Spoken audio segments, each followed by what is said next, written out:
KNON 89.3 FM in Dallas and Fort Worth, the voice of the people. Business owners, tell KNON's listeners about your business. You can put your business or event on KNON. KNON currently has space available to run announcements for you.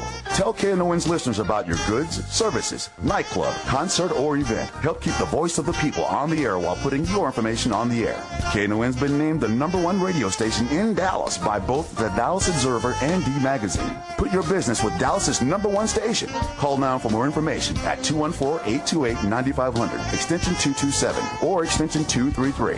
For more information, go to KNON.org and click on the Run Spots on KNON page. It's a great way for your business to support community radio while letting more people know about you.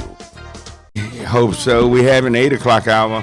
Congresswoman Eddie Bernice Johnson will be with us in the 8 o'clock hour. And the 7 o'clock hour, we have some special people coming in. We're going to talk about something I'm totally illiterate to. We're going to talk about computer literacy. Oh, okay. If I join the class, you need to join the class with me.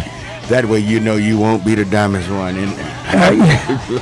Yes, sir, yes. Anybody. But they'll be coming up in the 7 o'clock hour, and Congresswoman Johnson will be with us in the 8 o'clock hour.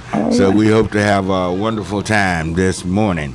Also, we are invited to come to Heavenly Joy Church. We're located at Bruton and Masters, right there in the Pleasant Grove area. Just come by and see us. Service again at 11 o'clock, Sunday school 9:30.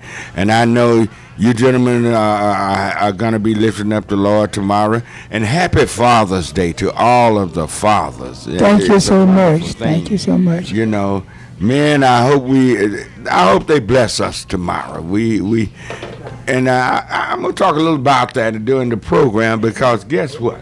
The whole world owes the African-American male some gratitude. The whole world.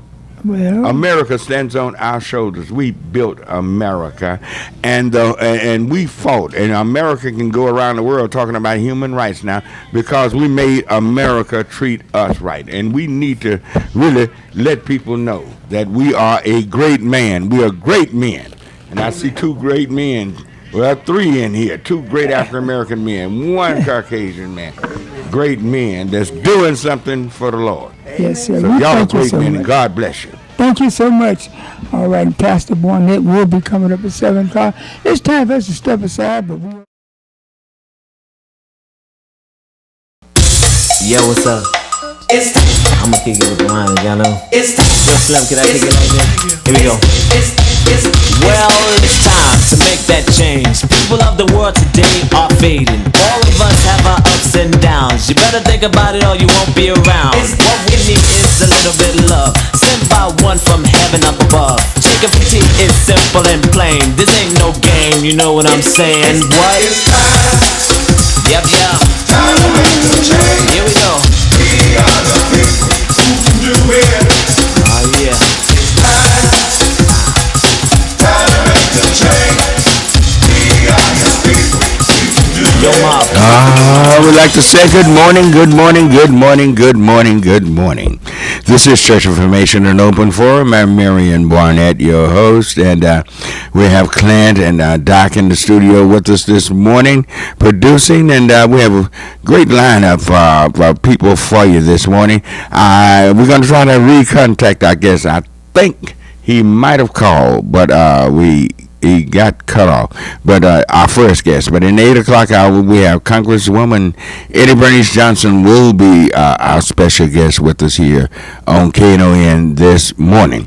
So, but we are just wishing everyone a happy Father's Day to all the fathers out there. Hoping you have a wonderful Father's Day. And I hope you all honor your fathers. Honor those fathers who have been good. Those fathers who stayed with their families, those fathers who looked out for their children and taking care of you. Honor the black man. We are the ones. We built this country. Yes, women, you were there with us, and you were there. You've been there strong and everything. But let's be honest. Dr. Martin Luther King was a man. Medgar Evers was a man. Yes, Sojourner Truth, Harriet Tubman were great women. But in the 20th century, men took their rightful place. Let's give us our credit. Roy Wilkins. I can go down the line, just name them all day, locally, nationally, and just that man that stayed at home and took care of his family.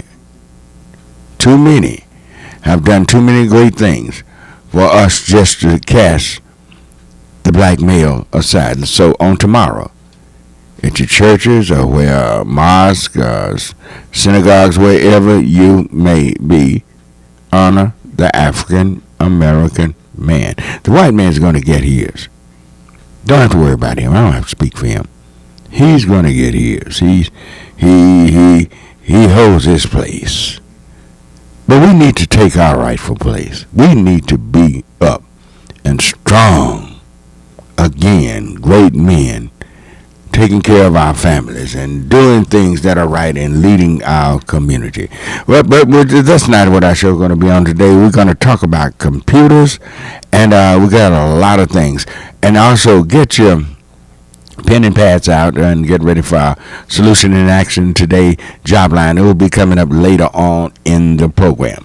But right now, we'd like to welcome to our Knon hotline Zach, and we are talking about computers. Zach, introduce your company. Good morning, Zach. Good morning. Thanks for having me. Yes. Yeah, so we're called Connect to Compete, and our company is actually it's a nonprofit organization that looks to provide very low-cost, high-speed internet and computers for low-income Americans who don't have them yet, to help them compete in the job place and within education. Those are our two big focuses. And basically, how do y'all work? How do y'all do all of this? Provide low computers for low-income people and different things like that. And y'all do train also, right?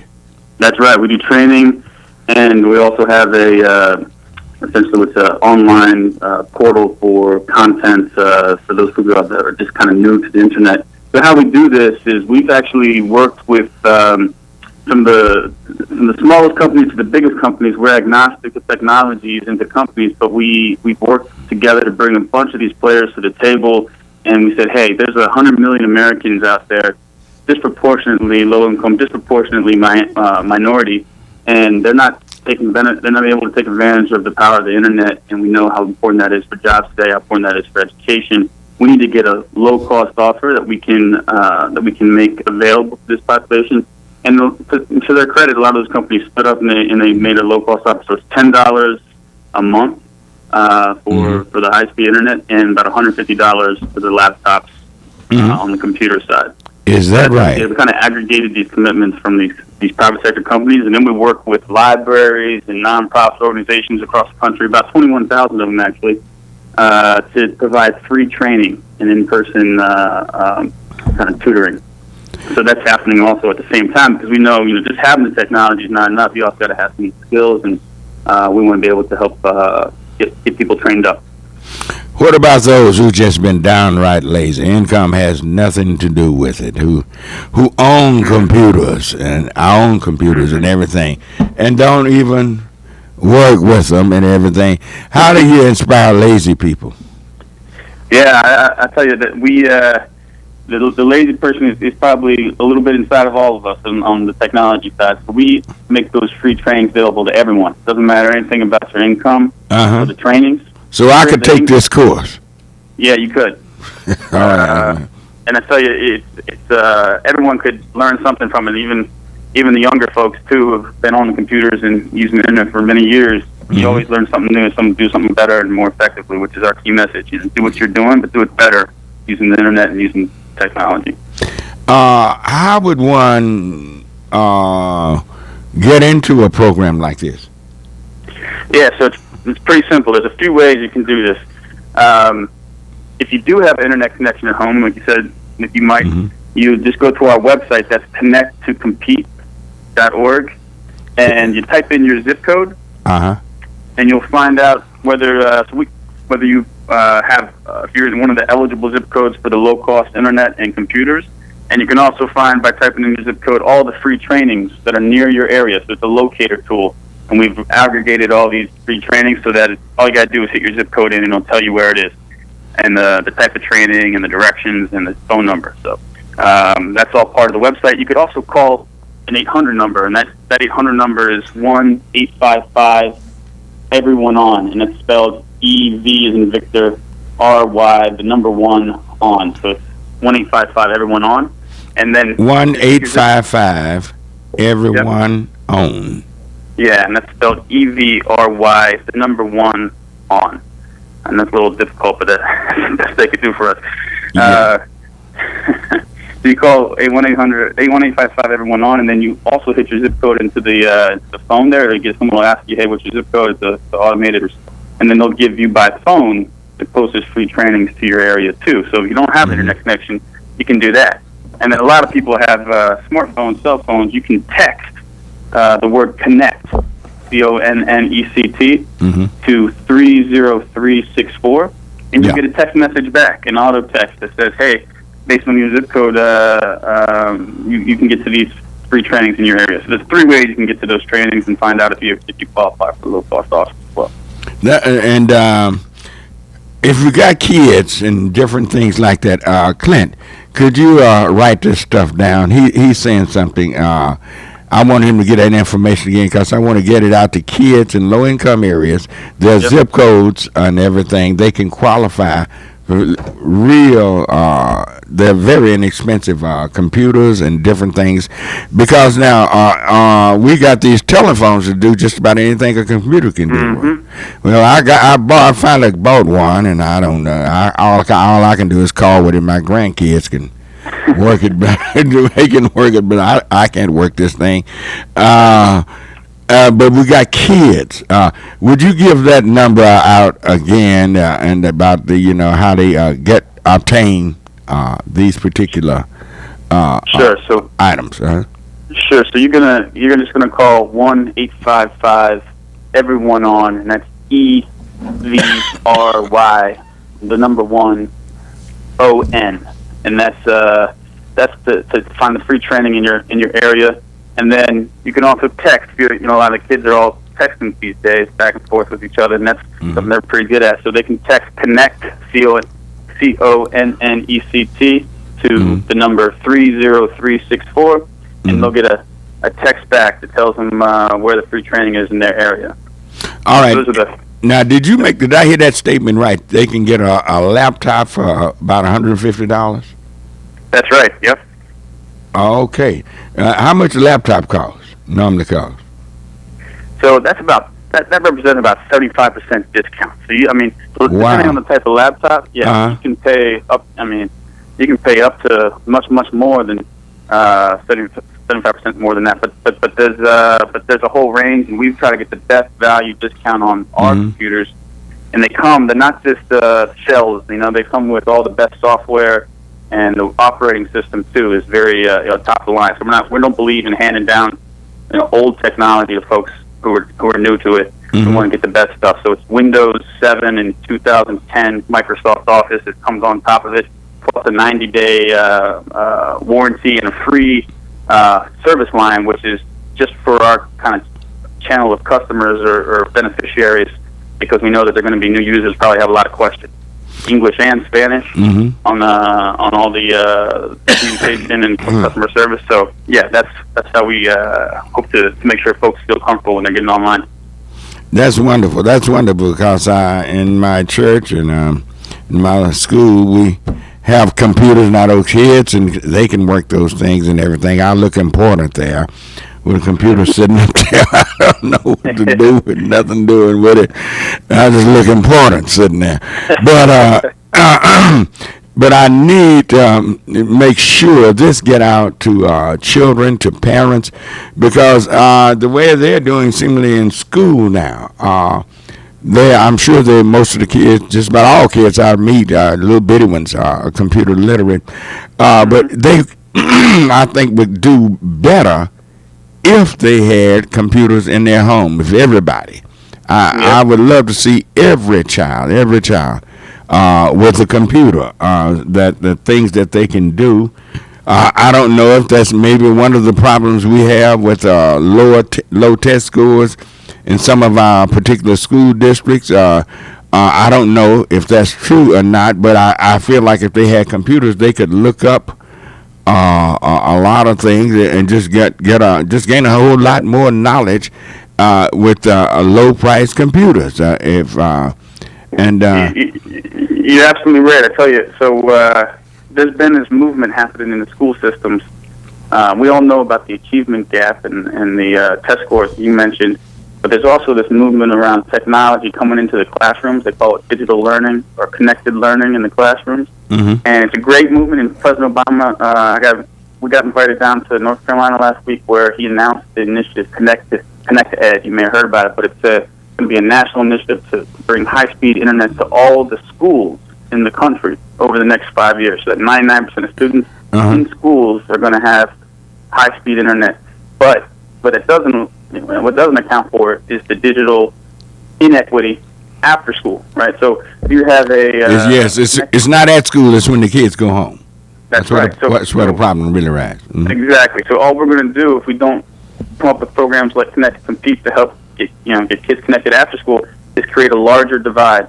And like we already said, we know that achievement gap and those divides in digital learning are disproportionately affecting minorities and low-income folks. So that's not acceptable for us. Mm-hmm. Mm-hmm. Yeah, because it's just one of those things where people, it's a tool that is steady dropping in price. But if you are a young person right now and computer illiterate, it's just as bad as in our day and time when you just couldn't read and write, did not know your alphabet, or couldn't count or anything. It really is. Yeah. It's just as bad, and I can tell. But we have got to address this literacy when it comes to computers in our communities around. We need some brochures on this particular thing. And I want you to give that number out again, but people will be calling me. They'll be calling my church. They'll be asking me, and I won't know. Clint, check that line, and maybe it's somebody that can help me out, because I want to get this information out, because I want all the children to have a computer. I want them all to have a computer. I don't want them to get behind. I want them to do their very best. And if this is a tool that can help our children catch up, we're really going to push this and push this thing that really strong. Give the number out one more time. Let us hear it. And I appreciate you putting it out there. So I'll give you two numbers. Here's the number for anyone out there who wants to find out if they qualify for that low cost computer and for that high speed internet at the 75% discount. That number is 1-877-848-2810. That's 877-848-2810. Now, if you want to find just some free training in your area and get some skills from the libraries or from the nonprofits that we've partnered with down in Dallas. The number for that is 1-855 everyone on EVRY, the number 1 on, or you can text that connect CONNECT to 30364. Those are the ways that you can get out and get connected today with Connect Compete. So we appreciate it. Now, people can go to the local libraries, and but it still doesn't beat anything like having one at home. That's right. I see a lot of people going to the libraries and using the computers, and that's great. I'm glad we have that technology in the libraries. But what about, if they got a child has one at home and they can get online, they can. I just feel like they will do a whole lot better if they just go online and there at their home, and they don't have to go to the library. That's the thing. I'll tell you a little story we had from our pilot. We did a pilot down in Macon last year before we started rolling this thing out nationally. And we saw a lot of students down there who were actually, they were good students, but they were feeling this digital divide. and they would do things like, the parents would drive them to the local McDonald's after hours, after school, because there's free Wi-Fi in the parking lot there, and they'd sit in the car and try to do their homework. The bottom line is you can't compete with those who have digital technology in the home, and within education, and certainly within the jobs. We already know 77% of teachers are assigning homework online. So if you don't have an online connection, you're putting the teachers in a bad position. They got to hold back students or leave behind other students. And then jobs, 80% of jobs are exclusively listed online today. Mm-hmm. So you got to go online to find the jobs, and then you got to apply online for the jobs. So we're, until we get this home connectivity happening across the entire population, we're actually creating a bigger divide than we've even had before on inequities across socioeconomic divides. You're so right about those jobs. We have a job line on this particular program. The gentleman, Mr. Greg Barber, does it. But I noticed most of the jobs that he called out, in order to apply for the job, you have to go online. Yeah. You have to be computer literate. That means you also have to have access to a computer, and they have to have access to the Wi-Fi. Now, right. How expensive is Wi-Fi? The average cost for it? So average, again, it depends on the plan and the bundle and which provider you're using. But when we're doing $10 a month here, that's again, our team goal is 75% discount for our group. So you're talking about. You said $10 a month. I tell you what, we're up against a short break. Could you hang on for a second? Sure. We're going to take a short break, and we'll be right back. Sounds good. In Dallas, local partners and national nonprofit Connect to Compete have made available for residents digital skills training classes. Classes include basic internet searching, internet basics, computer basics, and more. Local residents are also eligible for programs that provide assistance for internet service and computers. For more information on internet classes at local libraries, their phone number is 1-855-387-9166 or on the web at everyoneon.org. This program is in partnership with Dallas Area Libraries, Connect to Compete, and the Ad Council. When they're gone for good. This is Scott from KNON's Texas Blues Radio telling you don't miss out on some great blues. KNON's Texas Blues Radio Volume 5 Blues CD.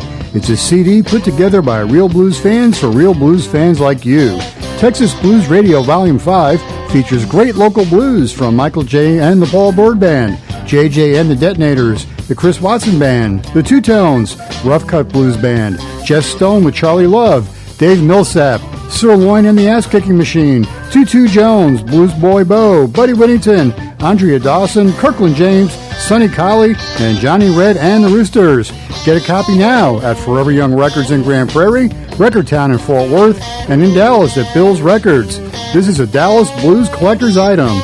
A very limited amount of vinyl copies can be found at Forever Young Records, the sponsor of this great blues project. CD downloads are available at cdbaby.com. Whether you get it as a download, on vinyl, or on CD, all the proceeds will benefit KNON. For more info on Texas Blues Radio Volume 5, visit knon.org.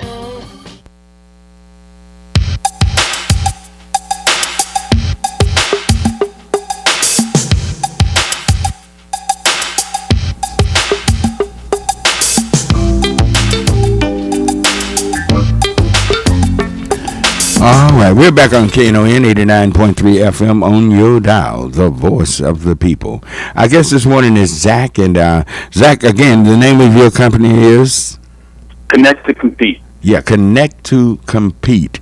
And this is a great idea. You say you can actually get Wi-Fi for $10 a month. That's right, yep. Wow. And that's high-speed Wi-Fi, too. This is high-speed? That's right. Mm-hmm.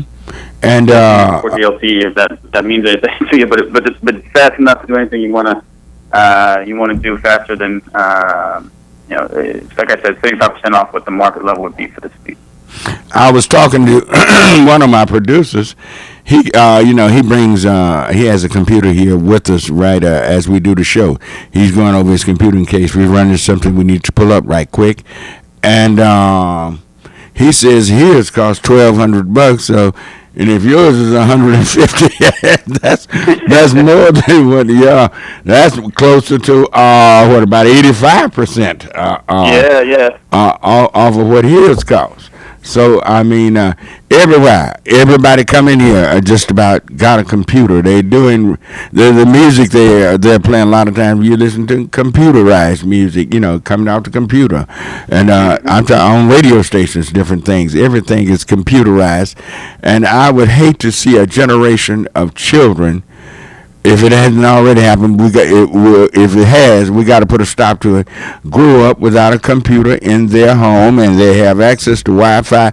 Because anybody can make a sacrifice to get $10 a month to pay for this. Anybody can do that. Just about anybody. If you're trying at all, you can get your hands on $10 a month.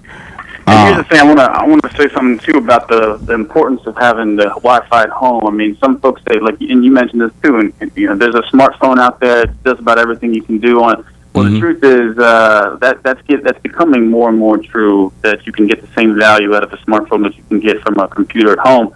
But the truth is, in this day and age, especially for education and youth, think about it, doing homework on a smartphone versus doing it on a big screen with a home Wi-Fi connection, It's there's no comparison in the type of value and the type of work you can do on a big screen and a small screen at the moment. Oh yeah. Even though it's getting closer, and we'll be right there when it does line up to help folks who need smartphones, and get that kind of mobile connectivity. But for the time being, the value on education and on employment, you got to have a computer, you got to have home connectivity. Well, this telephone I got costs way more than $150. Although I can give a call and take calls with it, but if you got a computer, a laptop for $150 that we can try to get to people, I don't know. You never know. We might have people who are willing to sponsor a child a computer out there listening. You never know who's listening, and we have all kinds of people listening, and you just never know. Somebody might want to sponsor a child, low income. That's a brilliant child. Well, they don't have to be brilliant; they can be average, but they still need to get connected with this latest technology. And again, give that number out again and that address how they can connect. Again, give that. Sure. I want you to call 1-877-848-2810, and that'll be the number which you find out if you can get that $10 internet, high-speed internet, and low-cost computers. And then again, if you want to, I heard on the commercial during the break, if you want to find local training, we're partnered up with the libraries in Dallas. They're going to be talking with you, I think, next week. But also, there's several nonprofits doing free training, and you can call 1-855 everyone on, that's EVRY, the number 1 on, to find those free trainings, or text connect to 30364. Those are the 3 ways. Now, with those libraries, I don't know if you know or not, are they in the low income areas, those libraries that y'all have connected up with here in Dallas? Yeah, I mean, that's the great thing about libraries. They're almost in every community across the country. So a lot of them are, bricks and mortar places inside of the lower income zip codes, within the towns. And so that's a place where you can actually walk in and get some help, get some over the shoulder training, which we know is really important to get people the right skills so that they can make getting the home connectivity relevant for them, and once they're able to get that $10 internet too. So yeah, they're all over the place. And I was looking, there's about there's another way you can do this. If you go to the online, everyoneon.org, or our site, connectcomplete.org, just type in your zip code, and it'll give you all the libraries in Dallas that are part of this on the map, and with the address and with their training schedules. So it's all there. We've got about 21,000 training centers and nonprofit partners across the country. Great. That's great. And what if a child happened to live in a low income, let's say his apartment's in, most of the kids there would qualify with their parents' income, but that apartment building sits in the area that's really not really low income, so that would that kick them out? No, so there's a few other ways. If you live, so essentially what you're saying is if you live in a high income zip code or higher income zip code, but you're a low income resident that should qualify for this, how do you get the offer? So, good question. The first way you can do it is we are pre-qualifying entire partner organizations who serve low income communities. So I'm talking about everyone from boys and girls clubs to senior serving organizations. We know seniors, by the way, talking about the whole community, they're also a big group of folks who don't use the internet very well and could get a lot of value from it. So we pre-qualify the entire organization, and those organizational leaders actually they register with us within 4 or 5 days. They get a customized URL that allows them to sign up everyone in their membership. So that's one way. Mm-hmm. The other way is you can do we're introducing this over the next month, an individual application. So we like the big and simple approach of just zip code, because then people don't have to go through a whole process. They can just know by their zip code right away. But we do recognize that we got to have an individual level application too, so that people who are caught in a high income zip code, let's say, but are a low income resident should be able to take advantage of this, are able to. So that's what that's coming over the next month, but it's not quite there yet because we got to try to get the right structure for that. So all the companies agree with. Mm-hmm. But that said, today you can do it by partner qualification too. So if you're a member of a church, a member of a youth serving organization, mm-hmm. A veterans organization coming in, mm-hmm. you should go to your leadership of that organization and say, hey, we want to register, get this whole organization pre-qualified so we can all get this low-cost internet. And then it doesn't matter what your individual zip code is.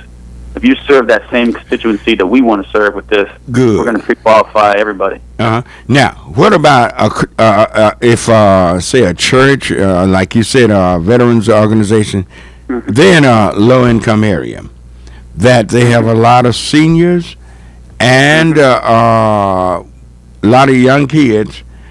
Could that church get that Wi-Fi or that computer in order to teach seniors and kids? Absolutely. So what you're saying is we can do it two ways. We can have everyone in that church be able to take advantage of this offer. So everyone, I don't care what zip code they're coming from. If your church signed up with us, then we would make sure that everyone in your membership in your congregation was able to sign up for the internet at the low cost, at the discount. At that discount. Now you're saying, can the church itself also get some of the internet and computers to help training and help? And we say absolutely, we'd love that. We want to make sure that because just about all churches we have quite a few seniors, and they would love to have this technology. In fact, they could increase their income if you know how to use a computer, because obviously I'm always hearing on radio and TV about you can work at home on your computer. Yep. That's right.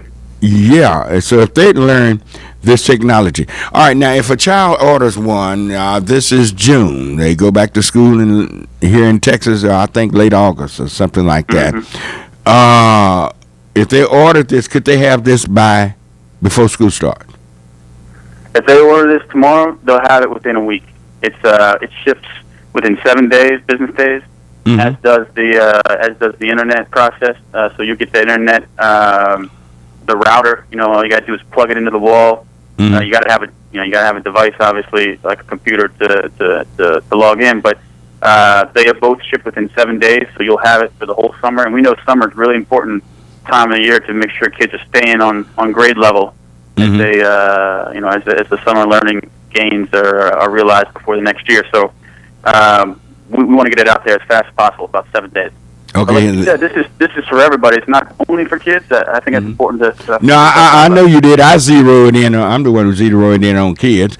But now I'm thinking about it. You got seniors, probably in worse shape than the kids when it comes to the literacy of this thing. Mm-hmm. But I think everyone should do it, and you got me real interested. In fact, you're going to hear from me by Monday. We're going to, and I'm going to be inviting seniors to come to the church, and And if I can find somebody, I got friends like E-Money out there, all of them.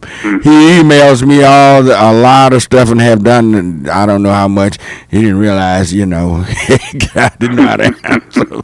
But I got a call from this show and asked people to come by and train some people. Train people how to use these computers and different things. And I'm sure a lot of seniors can help with their income, working from home, working from their computers. You don't have to get out and, go to a job or do things that they may not be physically able to do. They can do from the comfort of their home.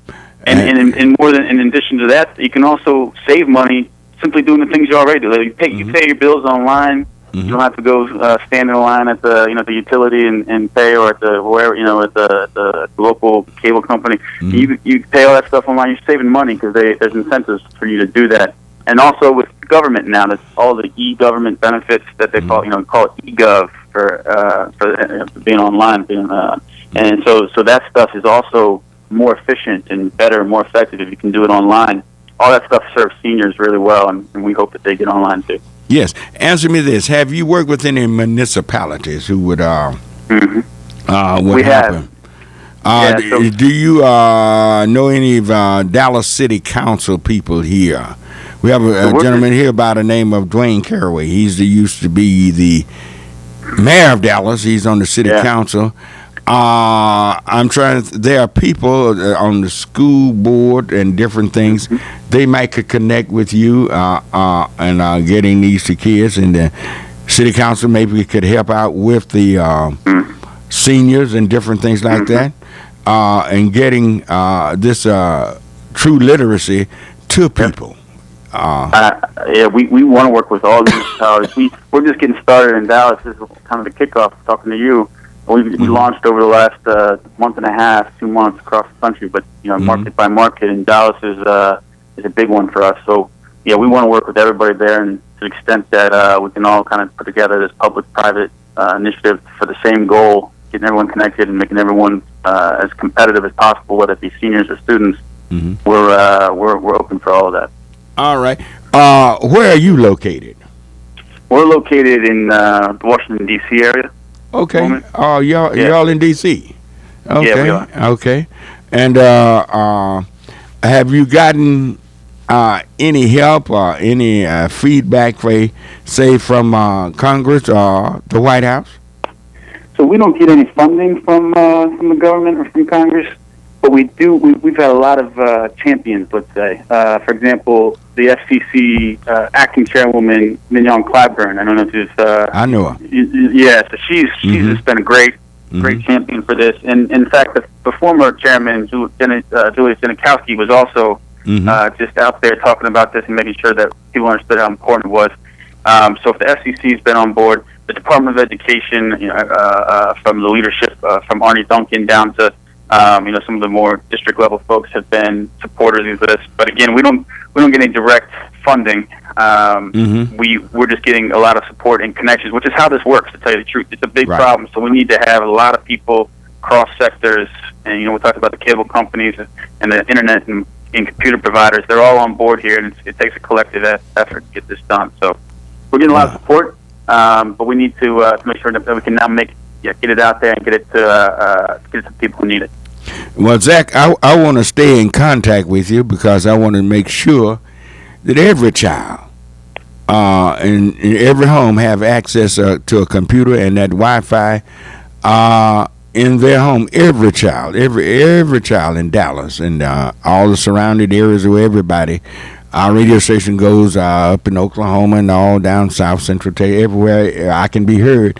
I want every child to have this opportunity for this connection, because without it, they will get left behind. And I notice you go into McDonald's and wherever now, they punching computers and different things like this. You can't even go into a fast food place and not see computers. And I want to make sure all the young people have it, and I want to see older people who really maybe can't physically do a lot of things anymore. Like you said, they can't go down to the light company or the gas company, or maybe they just can sit there and pay their bills from home, and they can do online banking, correct?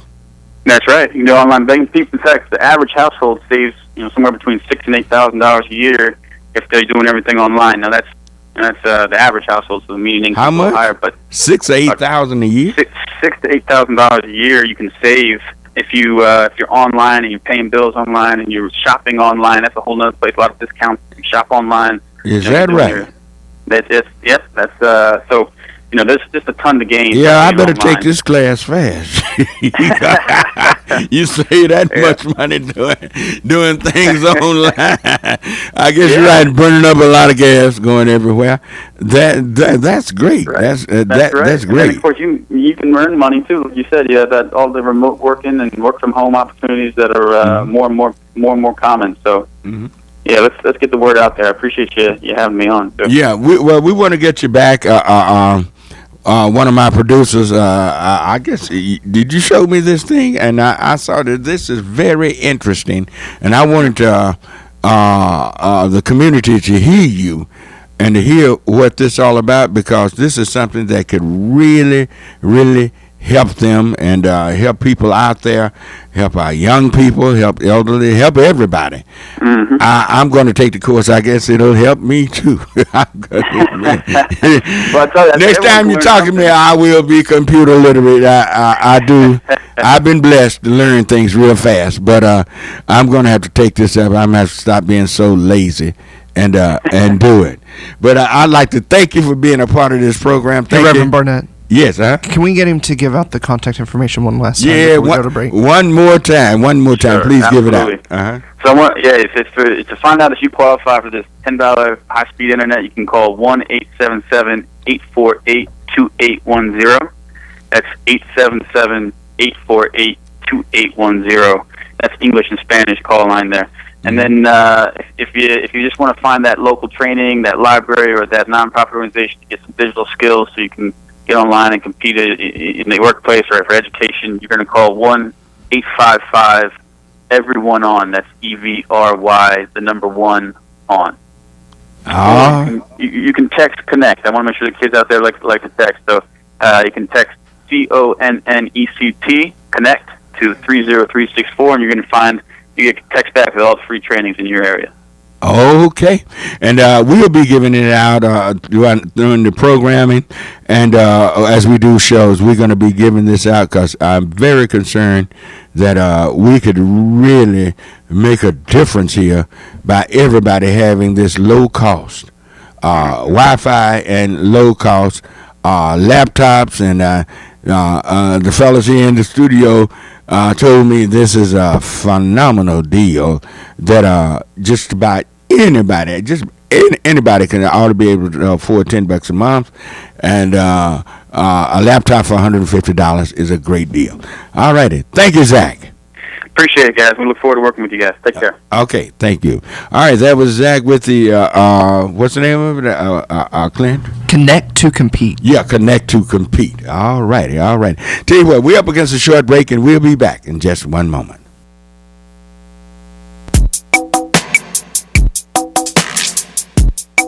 Hi, this is Shostak inviting you to my R&B guitar party on Father's Day this Sunday, June the 16th at Port Davis Pub, starting George Stansdale, Cookie McKee, Jimmy Preacher Alice, Sam Whitaker, and Chester Burns, featuring Jewel, for a Sunday evening of rhythm and blues guitar, including a free chicken dinner, courtesy of Henderson Chicken, White Lads. So get there early to eat. Tickets are available now at knon.org, Beer Records, and Forever Young. Port Davis is located at 1313 South Lamar in Dallas, on the south side. Make this a Father's Day to remember with George Stansdale, Cookie McGee, Jimmy Preacher Alice, Sam Whitaker, Chester Burns, featuring Jewel, and me, Shostak, at my R&B guitar party this Sunday, June the 16th at Port Davis.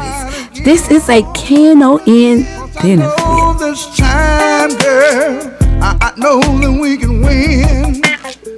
In Dallas, local partners and national nonprofit Connect to Compete have made available for residents digital skills training classes. Classes include basic internet searching, internet basics, computer basics, and more.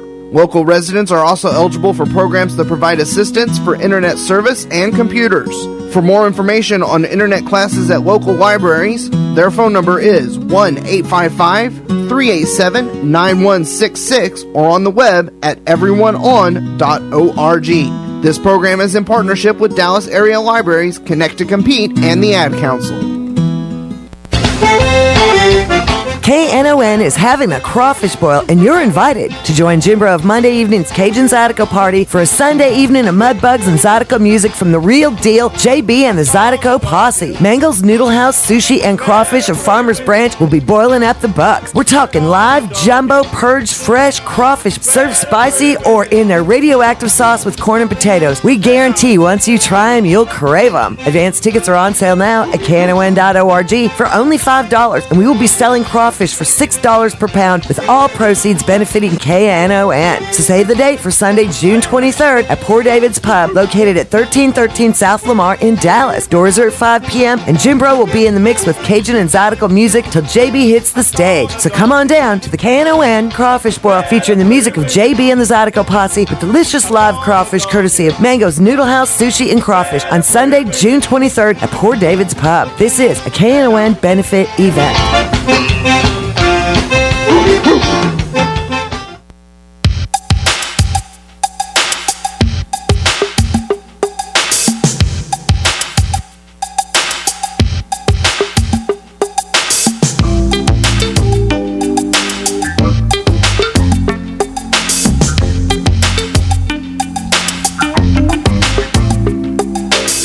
All right, you're back on Church Information and Open Forum. I'm Marion Barnett, your host. Coming in 8 o'clock hour, United States Congresswoman Eddie Bernice Johnson will be your guest. And you get ready, get your questions ready and everything. We're going to let you talk to her and things you want to know about, different things such as the security breaches or whatever. What do you think about it? Well, just different things. Ask her, she'll comment on Father's Day and different things you want to talk to your congressperson about. You might have somebody that want to go into one of the military schools or different things like that. It takes a congressperson to get them in. So get your questions ready for Congresswoman Eddie Bernice Johnson. But right now, if you'd like to talk to me, call me at 972-647-1893. 972-647-1893. You have a few open lines until 8 o'clock. 972-647-1893. All right, let's go to KC on line 4. All righty. Good morning, KC. Good morning. How you doing, brother? Fine. How you doing? Can you hear me? Yeah, I can hear you. Sound like you are on the highway or something. Oh, man. Yeah, I'm rolling this morning. Listen to the show. Can you hear me? Yeah, I can hear you well. Mm-hmm. Okay, good. Yeah, I want to, first of all, commend, you for having the gentleman on a few minutes ago. The digital divide is something that's really having a huge impact on our community. Mm-hmm. And the more affordable this Wi-Fi, broadband, internet access is, for our community, the better off we'll be. So I wanted to make that note. But what I primarily before you go any further, Casey, you in education. How much of education with our young people, computers now are basically required or desperately needed? What percentage? It's pretty much we won't say percent. I'm gonna say 100%. There is a big push, and I'm in Dallas ISD. Mm-hmm. There is a huge push in general, but in Dallas ISD in particular, in implementing technology, including technology in each lesson that you provide, because we live in that type of day and time when the kids are not in class, even sometime in class, mm-hmm. They're on their cell phones. They're on Facebook. Yeah, you're right.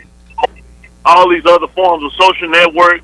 So it's become just an integral part of their everyday life. Mm-hmm. And if we don't get up to date on what's what's new and what's innovative, then we're gonna continue to lose our young people. Well, he said his stuff was brand new. It's the new stuff, and $10 a week, $10 a month. I'm sorry, for Wi-Fi is pretty inexpensive. And you're talking about a laptop for $150. I think there are a lot of people that could make some type of sacrifice and get this for the kids. I would agree. I mean, for those who go to Starbucks, you know, for instance, that's 2 cups of coffee. Yeah. You know, so yeah, you know, and it's just a matter, like you said, sacrifice and more than anything, determining what the priorities are, what you think are most important. So I want to make that point, but this is why I primarily call for the day is election day. I don't know, you know, I listened to the first hour of your show last week, but I wasn't able to listen to the second hour. But we need to make sure people who live either in the Pleasant Grove area or who live out in North Dallas where the runoff is for District 14, Angela Hunt's soon-to-be old seat, and also District 5.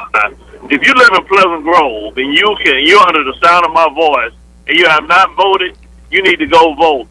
From what I remember, for the first election before the runoff, only about 1,000 people that hold the election.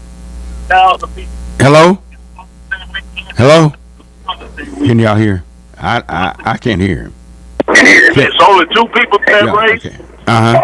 If we go out, 500 people can determine who represents 25,000. Yes. Well, now, who's running out there? Jesse Diaz is running against Rick Callahan. And I have to say this, Pastor Barnett. I'm not saying I haven't endorsed any candidate. As you know, I moderated the first forum. And I'm disappointed that Rick Callahan did not show up at that candidate forum to explain to the African American community why we should support him. I'm not saying either way, any candidate, I don't have a dog in the hunt. I was born and raised in Pleasant Grove, but I'm not out there now, so I can't vote. And it was extremely disappointing that he did not even show up to come and hear the concerns of the African Americans who are going to determine who sits in that seat. Well, you know, that's strange because just about every African American I've talked to out there who vote or who's interested in that, they seem to be supporting Callahan. I don't know. I don't know him. I've never met him. And they seem, yeah. Well, I was talking to a couple of pastors on yesterday, and they said they're supporting. And I really didn't know. I figured they'd be supporting Diaz, but then no, they're going with Callahan. But whatever you do, go out and vote, because it's a disgrace before God for less than 1,000 people to represent all of those people in Pleasant Grove. Pleasant Grove is the second largest subdivision of Dallas. So that's a shame. Listen, 1,000 people went out and voted. So that's bad. All right, thank you for your call. All righty. They clear the line, 972-647-1893. Let's go to line 1 and say good morning to Reverend Wright. All righty. Good morning, preacher. Good morning, Pastor. How you doing this morning? Fine. You doing all right? I'm doing absolutely wonderful. Got a great show here this morning, and I was just want to start off riding up on the back of Casey Thomas. Yeah, because people don't show up at our debates, don't mean they're not the candidates that we need to vote for, because we've got people that look like us that show up at debates and have done absolutely nothing for us. And so, yeah, we have met with Rick Callahan, and Casey doesn't know that because he's not really tied immediately into Pleasant Grove, and he appears to be one of the better candidates. And so, like you said, we just need to go out there and vote. But what I wanted to run by you right quick is a couple of things. One is today at 12 noon at CT's Barbecue, they will be taking applications for a railroad contract that Reverend Peter Johnson put together with DART to help take up the railroad line. Railroad tracks are not being used. What do you say it's going to be, preacher? It's going to be at CT's Barbecue off of Lancaster right off of Lancaster Road. Down Lancaster Road, CT's Barbecue. That's old Hardeman's, isn't it? Is that Hardeman's barbecue? Used to be Hardeman's? Exactly, the old Hardeman's. They'll be in there. They've taken applications for the last 2 or 3 months, and they've had well over 500 or 600 people come in to apply. Now, Pam, here's the thing. They're not going. 500 or 600 people will not be able to get a job, but the majority, a few of them will be able to get a job. But most of the people that are coming are formerly incarcerated people who want to get out there and work, but society won't forgive them for what they've done and selling double jeopardy. So within that 500 or 600 that'll be there today, we decided to go back and revisit Block the Box. Okay. You've been out for 5 years and you haven't committed any crime other than child molesters or murderers, then you have a right to be able to go out and get a job. And so what we're going to do is go back to the city of Dallas again, who when I wrote the ordinance, they were supported, but we need to tell them that people who are asking for contracts with the city of Dallas need to be able to hire some of these formerly incarcerated people who made mistakes, because we've all made mistakes. And they pay their debt to society. But the society now is so unforgiving. I don't know what's going on. How did we get like this? How did we turn so selfish like this? But this is at CT's Barbecue. Barbecue, and it's called double jeopardy, Pastor, and that's illegal. You can't be prosecuted for the same case twice. Yeah. And so that's what they're doing. And a lot of these, unfortunately, majority of the people that came and applied for this job are African Americans. We think they had one white and one black, but this is not just about color, although we know the majority of our people are the ones that are being incarcerated falsely or unfalsely. But what we're doing, we're going to form it together, and we're going to go back and talk to the city council while we're worried about plastic bags false on the streets. Let's put these people to work together to pick those plastic bags up.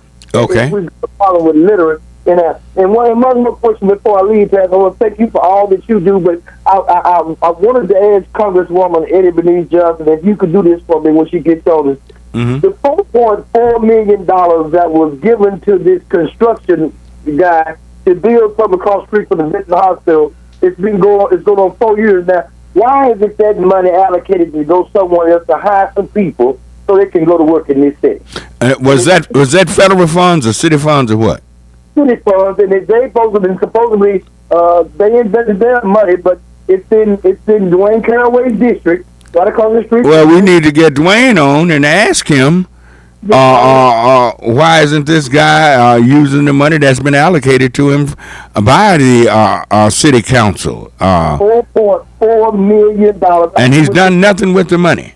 With Congresswoman Bernice Johnson, it started out trying to do it. The media wanted to jump all on her, making it look like she was trying to stop the city from growing. But yet, since 2009, this guy has yet to dig one piece of dirt. And even with doing that in that area, it needs to be African American people working on that construction site, because that's their community. Anywhere else in the United States, if you go to Chicago in the black community, black construction workers are working in their community.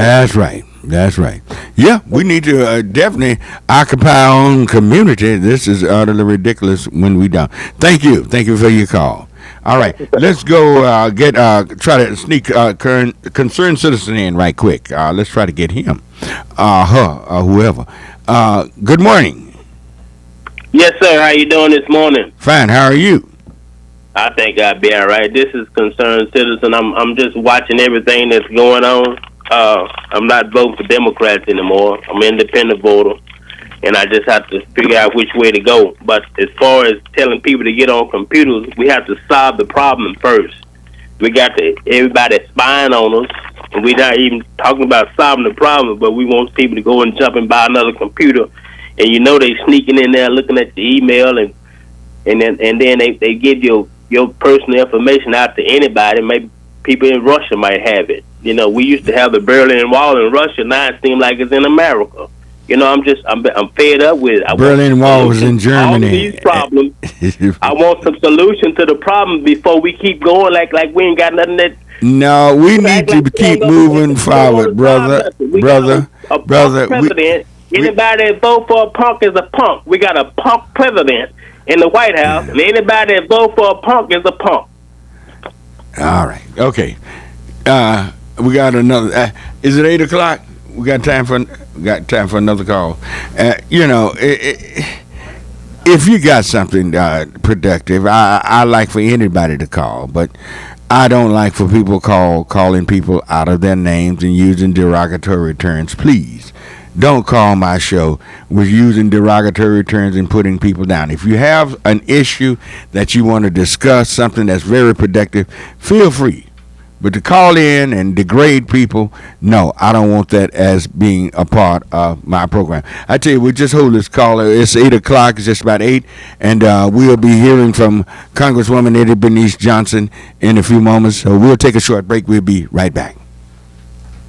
You're listening to KNON 89.3 FM in Dallas and Fort Worth, the voice of the people. Corporate shareholders are revolting in the very best sense of that term. More and more investor groups today are rebelling against the top managers of some of the corporations they own. Why? Because the executives have been gambling on political races, not with their own money, but with the money that shareholders have invested in the corporations. In other words, the execs are treating investor funds as their personal pile of political chips, not even bothering to tell the shareholders about it, much less asking permission or consulting them on who to support. While Washington fiddles with proposals to require that corporate executives at least inform investors about all political use of their money, shareholders themselves are taking action. Since 2010, there's been a doubling of shareholder resolutions at corporate board meetings to force executives to disclose such spending and reveal the process for deciding which candidates to back. A New York pension fund, for example, has compelled political disclosure by the managers of 20 corporations in which it has big investments, including Dr. Pepper, Harley-Davidson, and Southwest Airlines. Recently, this pension fund forced a vote on disclosure at the board meeting of CF Industries. CFI's board had earlier opposed the resolution unanimously, haughtily declaring that our corporate political contributions are always both in the business interests of the company and its shareholders. In other words, go away, little people, stop bothering us. A pot of slugs wouldn't be as clueless as that. Sure enough, by a vote of 65.9%, shareholders emphatically supported the disclosure resolution. This is Jim Hightower saying, to keep up with this spreading shareholder revolt against secret corporate politicking, contact the Center for Political Accountability at www.politicalaccountability.net. Yo, what's up? I'ma kick it with the line, y'all know. Yo, Slim, can I kick it like this? Here we go. Well, it's time to make that change. People of the world today are fading. All of us have our ups and downs. You better think about it or you won't be around. What we need is a little bit of love, sent by one from heaven up above. Chicken from tea is simple and plain. This ain't no game, you know what I'm saying? What? Yep. All right. Good morning again. This is our second hour here on KNON 89.3 FM on your dial. Get ready. And because we're about to welcome to our KNON hotline United States Congresswoman Bernice Johnson. All right. Is Congresswoman Johnson on the line? All right. Good morning, Congresswoman Johnson. Good morning. Fine. How are you this morning? I'm just fine. I hope you are. I am too. Are you? Is it storming in D.C.? Not at the moment, but it has been. Well, it stormed here in Dallas last night. It really has stormed here. But we thank God for the rain.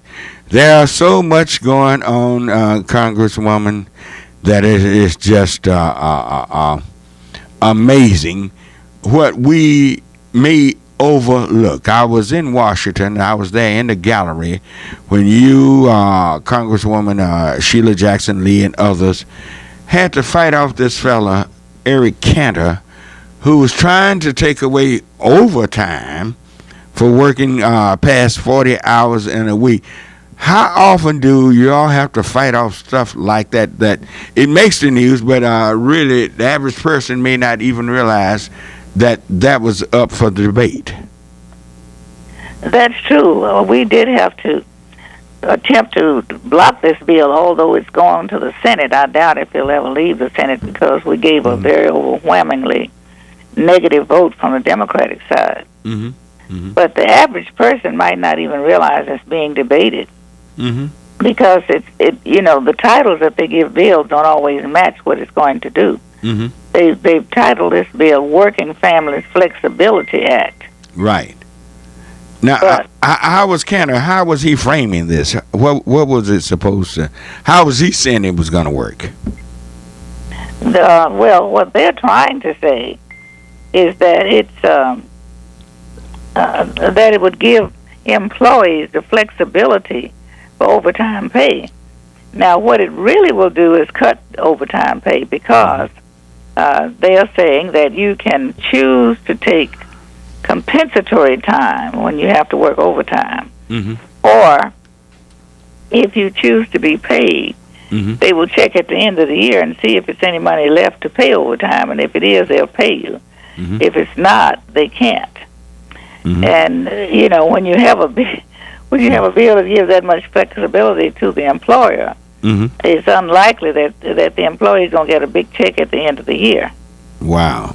That's something. Some things we think is safe and almost sacred. You all are having to debate these things, and they are always lifting up Ronald Reagan as their hero. But now, Reagan, I've looked at a lot of things Reagan did. He was nowhere near as conservative as some of these guys are. Have you seen it this bad all the years you've been in Congress? No, 2010, after the election of 2010, and this past election, it has just gotten worse. And I think that the people who are getting lots of money from these undisclosed super PACs are the ones that are representing those negative views more than anybody else, and they don't want to do anything that would be helpful to the people. It seems to me that their agenda, well, they say their agenda is to get government out of the lives of people. Well, if you don't protect people from abuses, right, then the government needs to be in the lives of people. I think you went in when Bill Clinton went in. Y'all went in the same year, didn't you? Yes. Have you ever seen a president fought against this hard? Say Clinton and Bush.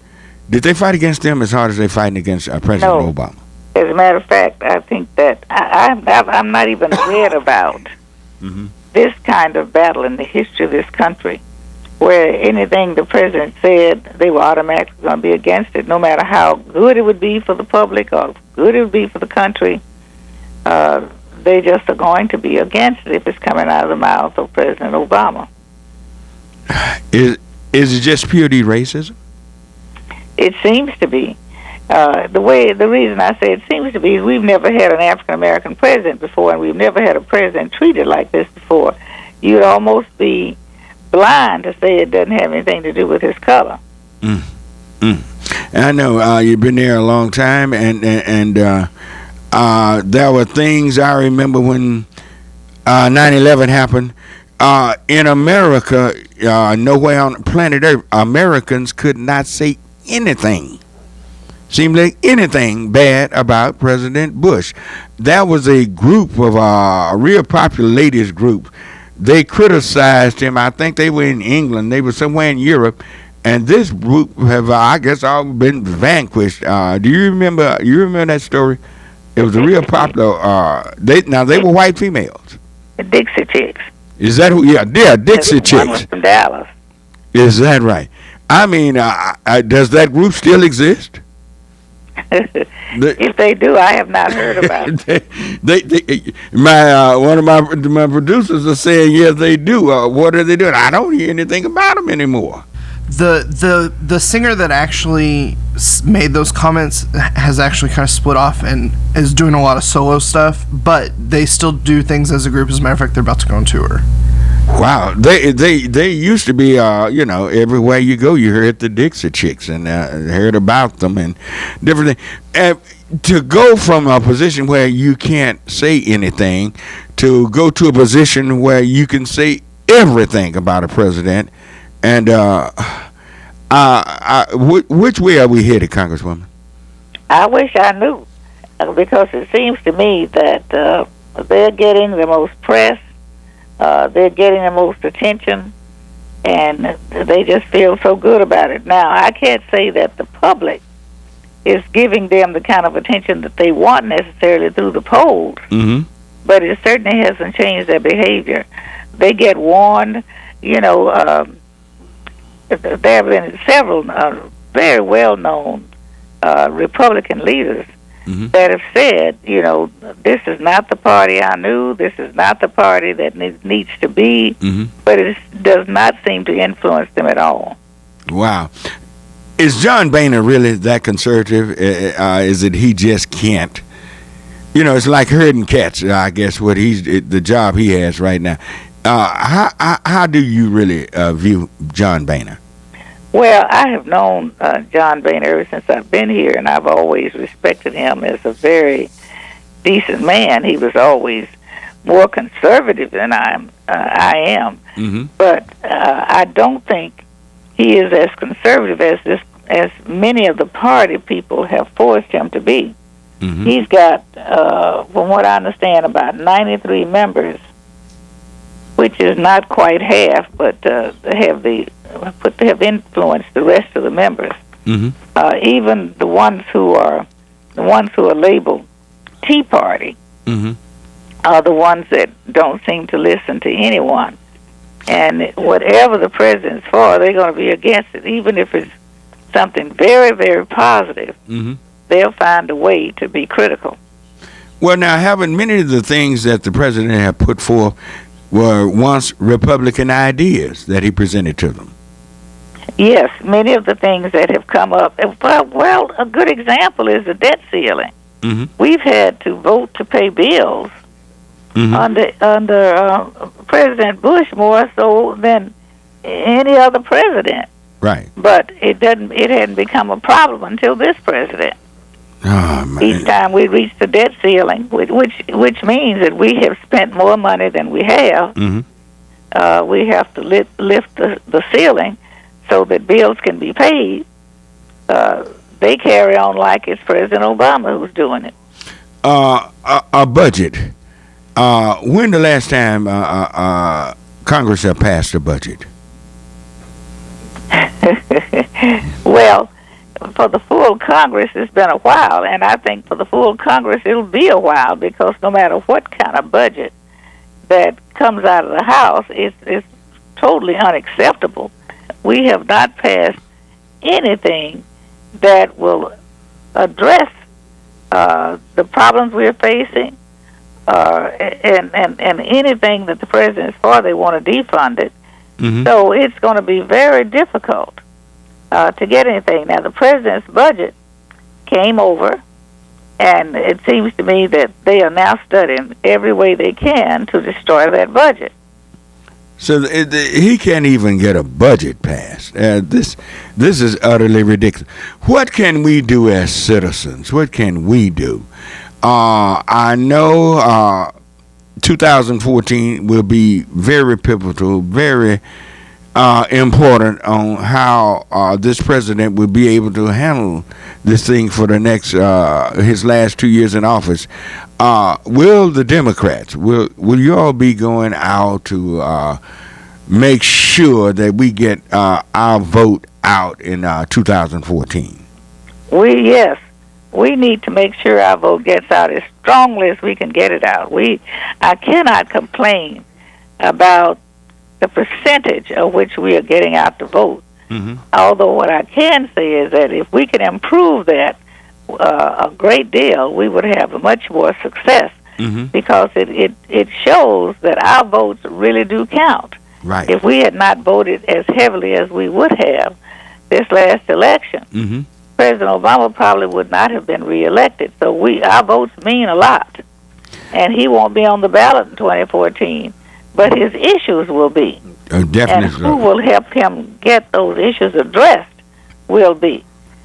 We need as many people that will stand up for President Obama as possible to get elected, because that's the only way he's going to get his program through. You know, we're beginning to hear a great deal more criticism, I think, or skepticism from our own community on President Obama. But President Obama cannot do it without the Congress cooperating. That's definitely right. When we look at the things now with the Verizon telephone, how the government is listening to calls or gathering all the calls that come forth. This started under President Bush, but obviously President Obama did not stop it.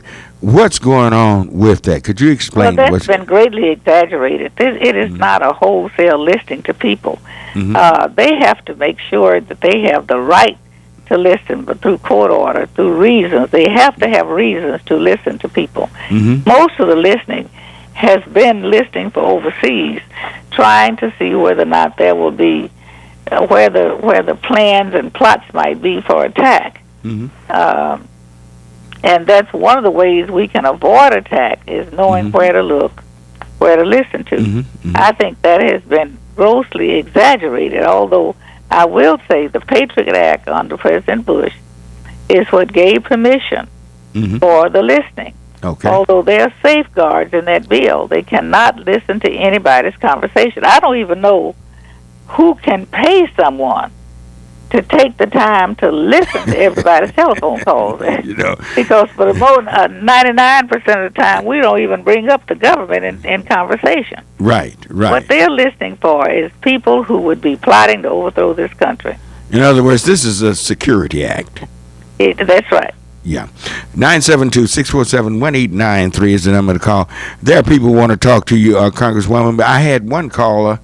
I've had callers to call in. They wanted me to ask you, since they may not could get back in doing when you're on the air, this $4.4 million across in front of Veterans Hospital that was given to some gentleman that was supposedly invested in that area. I don't know if is that city funding or was that federal funding? Are you familiar with that? Well, so far it's been city funding. In the southern focus funding, there's been a goal to bring up the southern sector in many areas, and within that goal, there's a budget. There were several lots available just across the street from the VA hospital that the city purchased at the request of this gentleman. And he has a hold on it for intent until a certain period of time. I was first approached way over a year ago about getting in touch with the federal government to see whether or not they would work with him. Well, I talked with the city, I talked with the GSA, I talked with the hospital VA people, and everybody is willing to cooperate to the extent of which they can. He wanted them to promise him that they would use a project if he built it so that he could take that letter to the bank to get money. Well, they can't do that. First of all, the VA does not handle its own properties. It's only one agency that handles properties, and that's the General Services Administration, the GSA. And by law, they cannot promise anybody that if they build something, they use it. What they can say that if it's available, they might be able to give permission for the VA to request of them, the GSA, who handles all government properties, to lease it.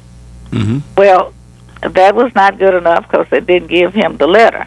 I don't know what this gentleman has invested. The city has invested in the land, and that's all right now. That's out there to be seen is that the land is ready for somebody to develop it. How long can he sit on that money then? I think he can sit on it. There is a certain period of time of which he can sit on it. Now, the complaints that I have is that the city paid 2 or 3 times more a lot for that particular land than what they did land very close to it, where the people put their money in it and going on and starting to develop. And that is a major concern. So they said, we will buy the land from him. Well, he didn't want to sell it. And then he'd say he'd sell a part of it.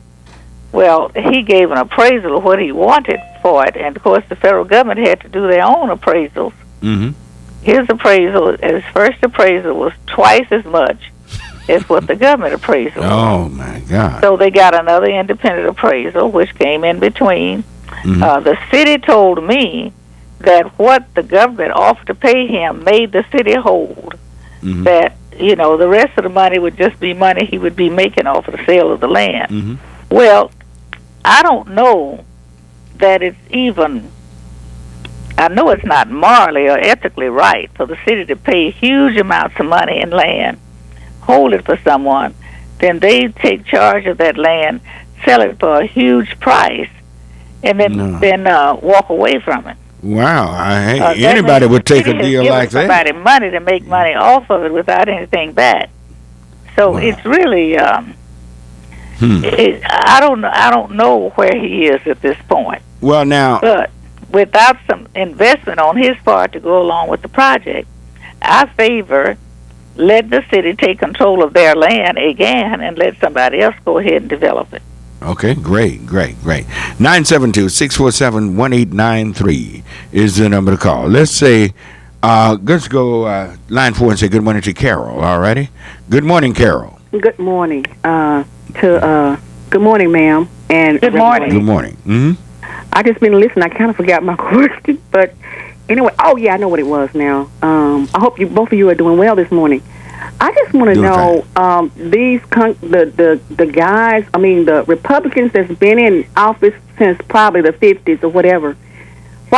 Is there a way that we can vote on them to get a cut in their pay since they want to cut everybody else's pay? I want to know why do they continue to get raises and everybody else in the country get downsized and pay cut and laid off and all of this? Well, what you mean, the elected people? No, the Republican cabinets and all of that. I may not be saying it right, but it's some of these. A lot of them. I know they can't be forced into a retirement or whatever, but the ones that I see, the cabinet members or whatever, seem like they are like almost 90 or 100 years old.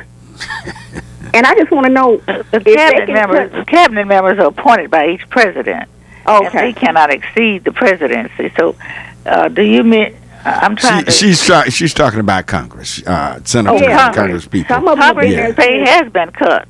Congress's pay has been cut, and there's also a provision in there that if we don't hit the debt ceiling, address the debt ceiling, it'll be cut again.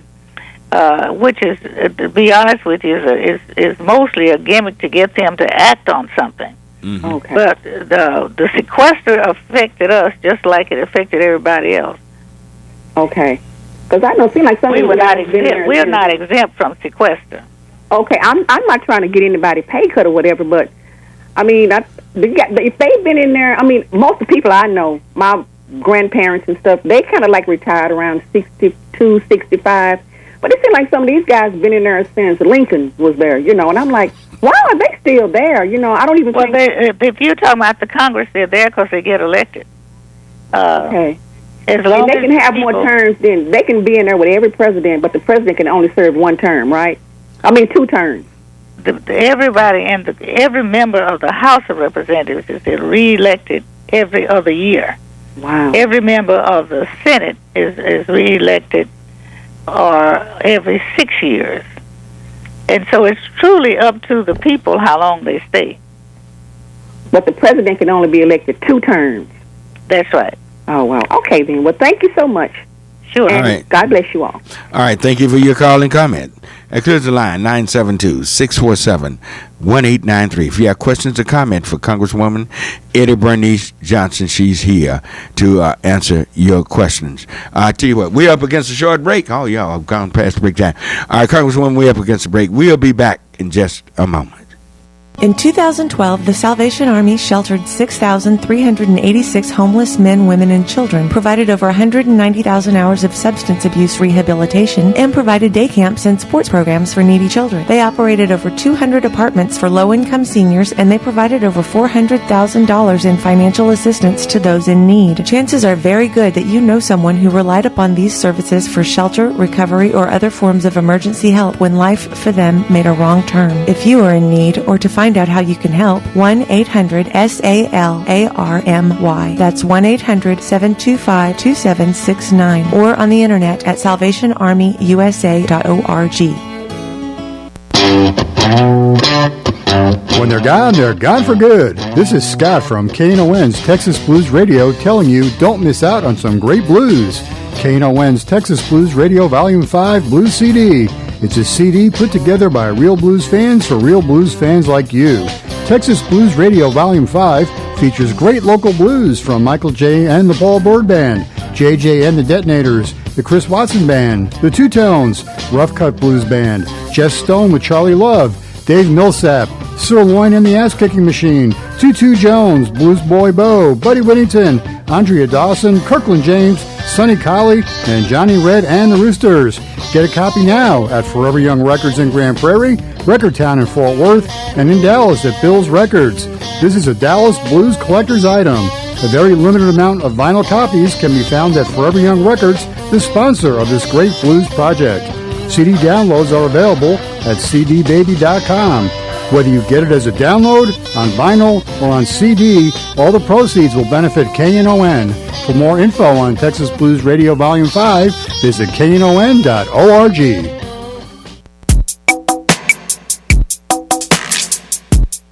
Hi, this is Shostak inviting you to my R&B Good Talk Party on Father's Day this Sunday, June the 16th at Port Davis Pub, starting George Stansdale, Cookie McKee, Jimmy Preacher Alice, Sam Whitaker, and Chester Burns, featuring Jewel, for a Sunday evening of rhythm and blues guitar, including a free chicken dinner, courtesy of Henderson Chicken, Wyatt Lads. So get there early to eat.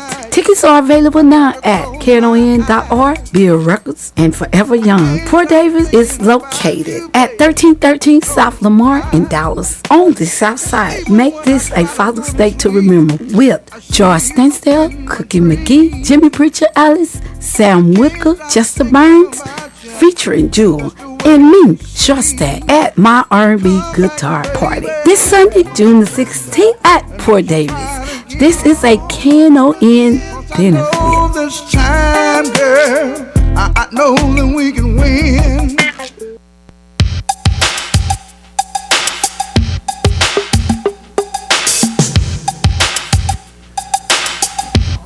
All right, this is Doc, your producer, and I was on my way home. I passed a new restaurant, a grocery store that's opening up on Gaston Avenue between Peak and Haskell. And they had these little tents out there yesterday hiring people, so there might be a good place to go find a job. All right. You said that's that's on Gaston between Haskell and Peak. On Gaston between Haskell and Peak. You see it, they're out there hiring people for jobs at the grocery store. Right. All right. Everybody, y'all hear that? Run by there and you might just get your job. All righty. Okay. 972-647-1893. We're on with Congresswoman Miss Bernice Johnson. Congresswoman Johnson, is so many calls are coming in. They want to ask this and ask that, but I understand you can take a couple more calls, but we just thank you for being a part of the program. Let's take one more call for Congresswoman Johnson, because there's several things I wanted to ask you, but I'll go and let the callers ask you this. All right. Who's next? Let's go to Sandra on line 2. All right. Good morning, Sandra. Good morning, Reverend Barnett. Good morning. I was going to say to you that we really need for you to come back in the civil rights struggle. Today is Juneteenth celebration. Blacks are celebrating the 150th anniversary of the Emancipation Proclamation. But yet in Dallas, Texas, the Texas Democratic Party is disrespecting that and holding an executive committee meeting. We have African Americans in Pleasant Grove flaming racial tensions, telling blacks not to vote for a Mexican candidate because he's going to turn it into Little Mexico. And Sandra, do you have a question for Congresswoman Johnson?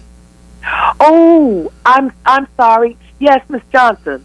I am so sorry. I just cut in your radio. I was trying to get in, Reverend Barnett, and I wanted to talk about what was going on today. Miss Johnson, the Office of the Department of Justice, the U.S. Department of Justice of Civil Rights, we would like for you, considering all of the racial tensions that we have in our new minority district, that we worked very hard, and that y'all are still working very hard at the congressional level to get a minority Hispanic congressional district. At the state level, we're working to try to get more districts to accommodate our growing Hispanic population. And we have African Americans that are out there in Pleasant Grove telling the blacks not to vote for a Mexican because he's going to turn it into Little Mexico. So I had called your office this week trying to get the Office of Civil Rights to come out and hold a meeting, much like what they did with the Korean black conflict last year, to hold a meeting with the African American leadership in Pleasant Grove and see if we can try to calm those tensions, because regardless of who wins this race, okay, all right, we got the gist. Congresswoman Johnson, like to respond? Well, yes, if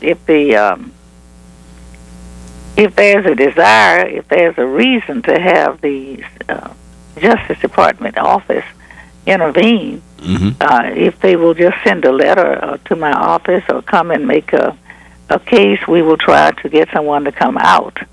I'm not sure that that is the role of the office to quell the people if there's a riot or potential fighting or whatever. There are the various laws that can be executed to help in that situation.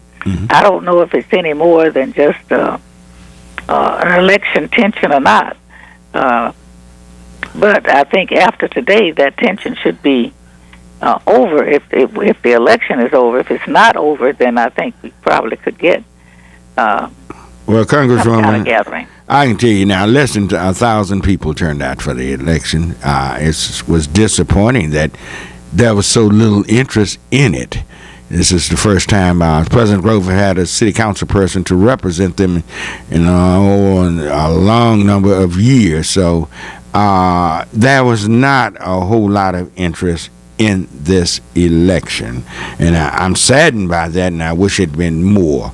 But no, there was not a whole lot of interest in the election, and I really hate it because it's going to affect the lives of many people.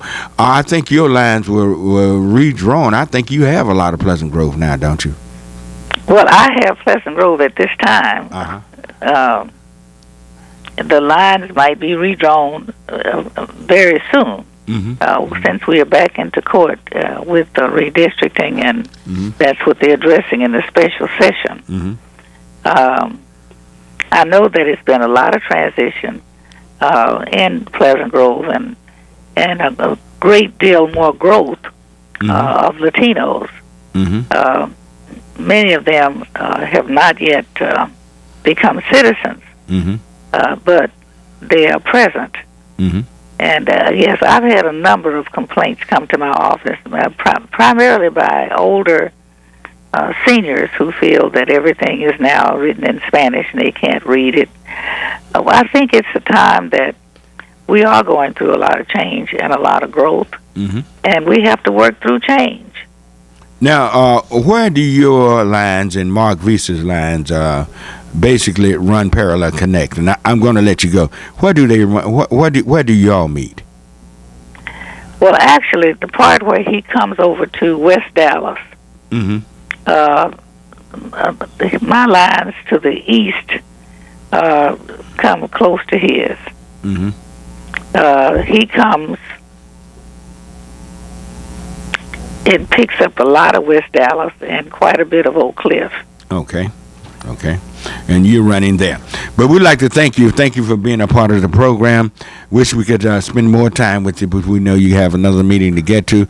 But are there any parting words you'd like to give us? Well, the only thing I can say is keep the work going, keep the messaging going. I think that we are in a time of change in our community, but the more we work toward making that change, easier change, the happier that we all will be. I hope that everyone will go out and express themselves by voting. That is the fairest way for everyone to get their voices heard. Great. Is by voting. All right. I hope at the end of the day, the choice of the people will be made as the real choice, and you can't complain unless you've exercised your right to vote. Yeah. So thank you very much, and I hope to be back soon. I do have to run and do another appointment. Yes, but I want to compliment, let you know that your people that work in your Washington office was so gracious to my wife and me. They were very gracious, very kind, and we enjoyed. They help us to enjoy our stay in Washington. Well, thank you very much. Thank you. I try to tell them I said sure hello. That I have good staff. You have a great staff. Thank you. Have a All great right. day. Okay. All right. That was Congresswoman Eddie Bernice Johnson. 972-647-1893. Many of you called off the air wanting me to ask a question. You ask. We're here for you to ask because she represents you. You vote for her. You pay taxes. You are the taxpayers. She works for you.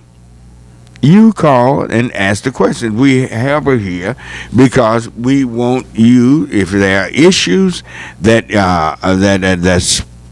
in your community, just like that. That's basically a city council issue that we have there across from veterans. But the Congresswoman has input into a lot of things. But we want you to make sure that you talk to her, and because I might ask something that doesn't interest you, and she may give an answer that you don't want to hear. You call when we have people like this on. Please, you call off the air and ask the question and want me to answer. You ask the question. You come on and be a part of it. Because it do no good for you to have all of this knowledge of something in your mind and don't get your answer. Hey, Reverend Barnett. Yes, Do you happen to know any of Eddie Bernice's contact information, like her local Dallas office where it's located, or the office number or anything? Wow. We have to look it up. I go to her office all the time. It's right there. What's that? Maple and oh God. It's right down the street from us, from right here. It's right down the streets, and we'll get it. Let's look it up right quick, and we'll give out that information.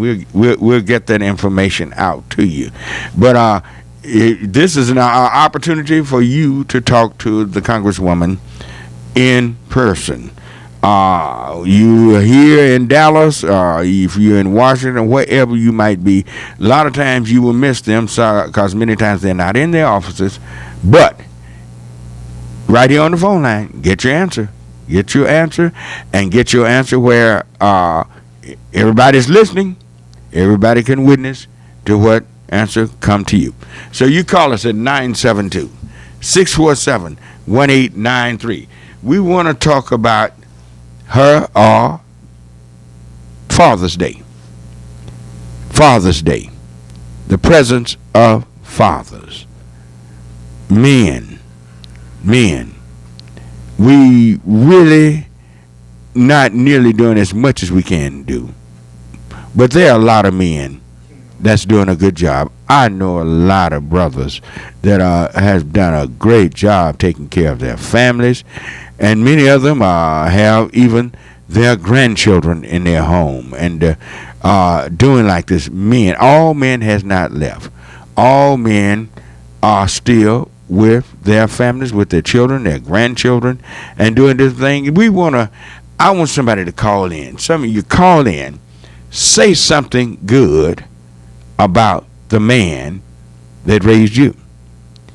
He doesn't have to be your biological father. He might be a grandfather. He may not be any kin whatsoever.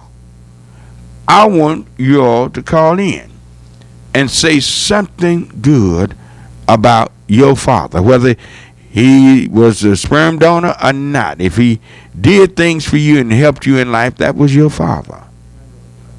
972-647-1893. I know so many men that have done so much for young people. He might be a coach. Or he might have been a teacher. He might have been a neighbor. Something about men. A man that have done something good in life for you. I want you to call in. Call that man's name. Lift him up. Lift him up. Say something nice about a man. Say something nice about someone that's been very nice to you. Might have been your pastor. Might have been someone you met. You might have been as old as a teenager or something, but they've given you guidance. 972-647-1893. If you're getting a busy signal, yes, all of our lines are busy, but those who have a line, stay on it, hang on there until Clint gets you in the order in which you call. And 972, hang on to the line, 972-647-1893. 972-647-1893. We had one. I guess after it rings so long, it'll go off. But call right back. It go off. One just went off, so that cleared one. Just call in right now and get that other line. Say something good about a man that has done some good things for you. And I know there are a lot of you. Every one of you probably. Every one of you had some man that you can lift up and let him know that you love him, and let everybody know that this man was a good man to you. I tell you what, I'm up against break time, and I want to give you a chance to talk. I'm going to give you the whole last segment to talk about, say something good about a man. So I'm going to take a short break right now, and we'll be back and take your calls. Tornadoes, wildfires, hurricanes. News of catastrophes creates a need for volunteers. The Mass Care Task Force is a volunteer group that helps after these catastrophes. The Mass Care Task Force is a collaboration of the American Red Cross, the Salvation Army, the North Texas Food Bank, and the Volunteer Center of North Texas. Become a pre-trained disaster volunteer who is ready to help before disaster strikes. For more information on becoming a disaster volunteer, the website is forcefortexas.com. A message from KNON and the Mass Care Task Force. KNON is having a crawfish boil, and you're invited to join Jimbro of Monday evening's Cajun Zydeco party for a Sunday evening of mud bugs and Zydeco music from the real deal JB and the Zydeco posse. Mango's Noodle House, sushi, and crawfish of Farmers Branch will be boiling up the bugs. We're talking live, jumbo, purged, fresh crawfish served spicy or in their radioactive sauce with corn and potatoes. We guarantee once you try them, you'll crave them. Advance tickets are on sale now at knon.org for only $5, and we will be selling crawfish for $6 per pound, with all proceeds benefiting KNON. So save the date for Sunday, June 23rd at Poor David's Pub, located at 1313 South Lamar in Dallas. Doors are at 5 p.m., and Jimbro will be in the mix with Cajun and Zydeco music till JB hits the stage. So come on down to the KNON Crawfish Boil, featuring the music of JB and the Zydeco posse, with delicious live crawfish courtesy of Mango's Noodle House, Sushi, and Crawfish on Sunday, June 23rd at Poor David's Pub. This is a KNON benefit event.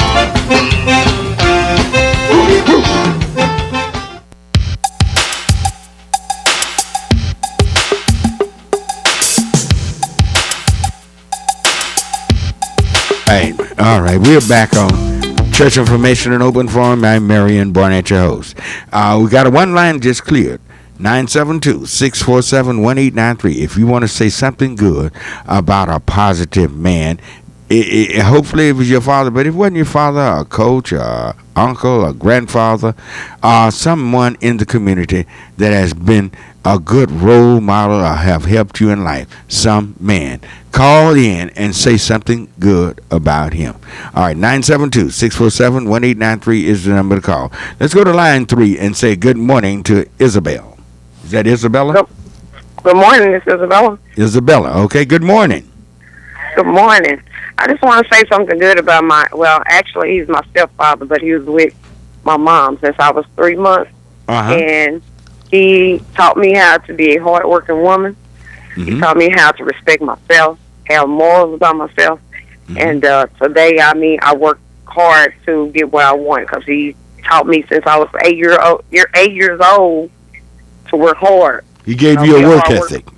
Gave me a work ethic and being a parent and being there for my kids. Wow. Like I do. What's his name? His name is James Reese. James Earl Reese. James Earl Reese. Yes. Was a good man, was a good father to you. He was a good father to me. He was a stepfather, but he was a father. No, he wasn't no stepfather. He was a father to you. You say you've been with him since you were 3 months? Well, him and my mom is not together now, but like I say. But he raised you from 3 months. 3 months old. That's your father. Okay, That's then. my father. All righty. Thank you, All ma'am. right. 972. Yes. 972-647-1893 is the number to call. That clears that line. All righty. Let's go to line 4 and say good morning to Reverend Crenshaw. Yes, sir. How you doing today? Fine. How are you? Oh, I'm all bright-eyed and bushy-tailed. Well, great. But I tell you, on this father thing, you work as hard as you can, as fast as you can with any problem that comes up, and as long as you can. And why should, I'm just going to vote to politics. Why vote when voting was denied? When voting was denied us, why vote? Because in the northern states, in the southern states you couldn't vote. In the northern states there was nobody to vote for. So I'm saying that to say this, is that my dad, Reverend A. Lemuel Crenshaw, I'm Reverend Alfred J. Crenshaw, he was a good man. He was a Christian right on through the end. He went to church one Sunday, he stood up and said we were leaving church. But I didn't know where we were going. But, thank God for him, because whatever he did for his family, you have to go out and find a job, or sometimes out of a job, sometimes going back, and you have to keep the family. But he was there for you. He was there. Yeah, all He right. didn't leave the house. All right, thank you. Thank you for your call, Reverend Crenshaw. All right, that clears the line, 972-647-1893. Let's go to line 3 and say good morning to Shirley, all righty? Good morning, Shirley. Good morning. Fine, how are you? Yeah, I'm doing good. I just want to call and say something good about my dad. He was a good man. He reared 14 children. Wow. He never left. He was a hard-working man, and he taught us how to work. And he taught us good morals also. Good. What was his name? Robert Caro. Robert Caro? C-A-R-O, yes. C-A-R-O. And he raised 14 children. 14 children. All right, that was a good man, great man. Yes, he was a good man. He taught us how to work. Wouldn't let the girls wear shorts, and wouldn't let the boys hang around the house. Nobody got pregnant before they left from home. He had some good morals. Yes, he did. Yeah, he was a real man. Yes, he was. All righty. He bought a 130-acre farm and 130-acre farm. 130-acre farm. That's why he needed 14 children, huh? Yeah, and the depression. We're during the depression. That's all right. That's all right. Seems like we had more sense then than we have now. That's just the way it seems to me. All right, thank you. And you're welcome. All righty. That goes to line 972-647-1893. Let's go to line 4 and say good morning to Juliet. Hello, Juliet. Hello, how are you? Hello. Yes. Hello. Are you Juliet? Well, I was Juliet, but no, I'm not Juliet. This is Marion Jr. Just giving my father a call, chiming in and want to say Happy Father's Day. All right. Thank you. Thank you. And give you your flowers while you still here. But I want to say that I had a relentless father who loved us all unconditionally, and did everything he could to make sure we got off on a good path. So just want to say Happy Father's Day, and we all love you. All righty. I tried to do my best with y'all. Oh, you did? Yeah. More than your best. So. All righty. Thank you. All right. Thank you, Cecil. All right. 972-647-1893. Let's go to Malcolm on line 2. All righty. Good morning, Malcolm. Is Malcolm there? I guess maybe Malcolm is gone. Let's go to line line 1 and say good morning to Michael. Hello, Reverend Barnett. Fine, Michael. How are you this morning? Blessed. Bless you. Thank you for your guest. Representative Johnson was, I had a question, but I didn't have all my information, and that's not fair to her. Right. I didn't give a question, but I have a beautiful example of a modern man being a kind and compassionate, and he's in our Knon family. He's Bonnie Matthias's pastor. That's Charlie Stovall, sir. Mm-hmm. He's good friend of been mine. to me for the last 15 years, and just 3 months ago I touched base with him again. Mm-hmm. And he stayed and waited for an hour and a half. He asked his bride to wait an hour and a half because I was late for church. He held a meal for me and allowed me to eat there at where he's preaching at the Communication Workers of America Union Hall. Just 3 weeks ago. That's a modern man who stands for all children being brothers and sisters.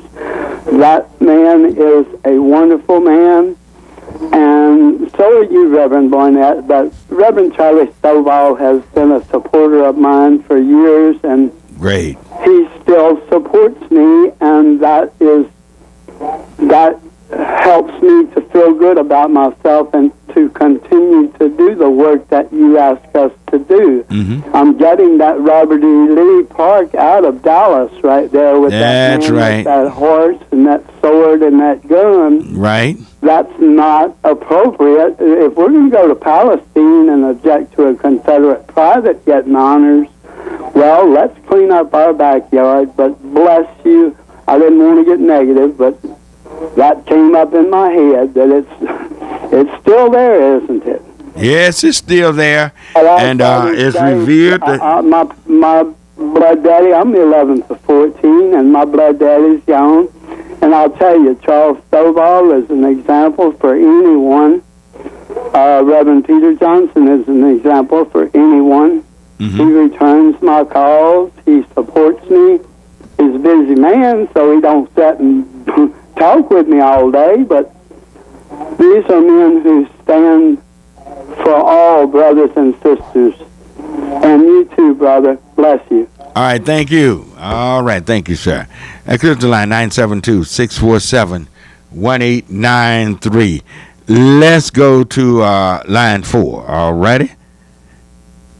Say good morning. Good morning. Yes, go right ahead. I'd like to say Happy Father's Day to Reverend Barnett, my husband. And you've been a great father to our children. And we love you very much. You're doing a great job on your talk show. Wonderful job. All righty. Also, I'd like to say I thank God for blessing me with a great father by the name of Reverend J.T. Taylor, the senior. And he and my mother had and reared 12 beautiful children, all of which are still living, thank God, and are blessed family. And I just thank God for blessing me with a wonderful father who worked very, very hard, rearing all of us. And he did such a great job, even when it meant working 2 jobs. He was a great father. So we've been very blessed. And I'd like to say Happy Father's Day to both of my sons, Marion Barnett Jr. and Anthony Barnett. And I'd like to wish all fathers a happy Father's Day. All right. All righty. Thank you. I love you. All righty. Love you too. All righty. I tell you what, we got our job line coming up, and let's go to our father himself. And he has really done a great job over the years presenting you with ideas and leads on jobs, how to get jobs. Good morning to Mr. Greg Barber. Good morning, Greg. Good morning, Reverend Barnett. Fine, fine. How are you today? I'm doing fine, Yeah, are there any jobs out there? Awesome jobs out here this morning on our SAT job line. The Solutions and Actions Today job line brought to you every Saturday morning during church information and open forum from 7 a.m. to 9 a.m. here on Knon 89.3, the voice of the people. This morning on the job line we have JDL Industries Incorporated is looking for a warehouse worker. They're asking you to fax your resume to 305-599-2078. Or you can email your resume to Simon at JDLindustries.com. Once again, that fax number is 305-599-2078. Or you can email your resume to Simon at JDLindustries.com. NS Services Incorporated is looking for a dryer vent cleaner. The number for inquiry is 800-903-4103. Once again, that's NS Services is looking for a dryer vent cleaner. The number for inquiry is 800-903-4103. No experience necessary. They will train you. No experience necessary. They will train you. Once again, that number is 800-903-4103. URS Federal is looking for a warehouse worker. They're asking you to apply online at www.ursapply2jobs.com. Once again, that web address is www.ursapply2jobs.com. Uline is looking for warehouse workers. They're asking you to apply online at www.uline.com. Once again, that's Uline is looking for warehouse workers. They're asking you to apply online at www.uline.com. Stericycle is looking for full-time hospital shop specialists. That's recycling technicians. They're asking you to apply online at www.stericycle, STERICYCLE.com. Once again, that web address is www.stericycle, STERICYCLE.com. Trinity River Authority is looking for maintenance workers. They're asking you to apply online at www.trinityra.org/careers.com. Once again, that's the Trinity River Authority is looking for maintenance workers. They're asking you to apply online at www.trinityra.org/careers with an S. If you are a child-loving, patient, and energetic individual and would like to work in a daycare setting, the number for inquiry is 972-290-4995. Once again, if you are a child-loving, patient, and energetic individual and would like to work in a daycare setting, the number for inquiry is 972-290-4995. If you are a person affected by addiction and need assistance with your recovery efforts, or an ex-offender trying to make that transition back into mainstream society and need assistance with job searches, the number for inquiry is 214-634-2722.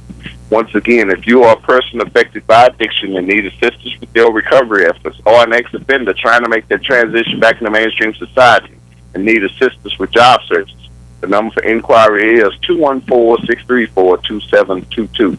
Today is a good day if you're looking for a job to find one. Let me repeat that. Today is a good day if you're looking for a job to find one. The late, great Rastafarian once said, get up, stand up for your right. Get up, stand up. Don't give up the fight. If you're not getting up, you need to wake up. If you're not waking up, you might be dead. And the Bible prescribes everything that's dead ought to be buried.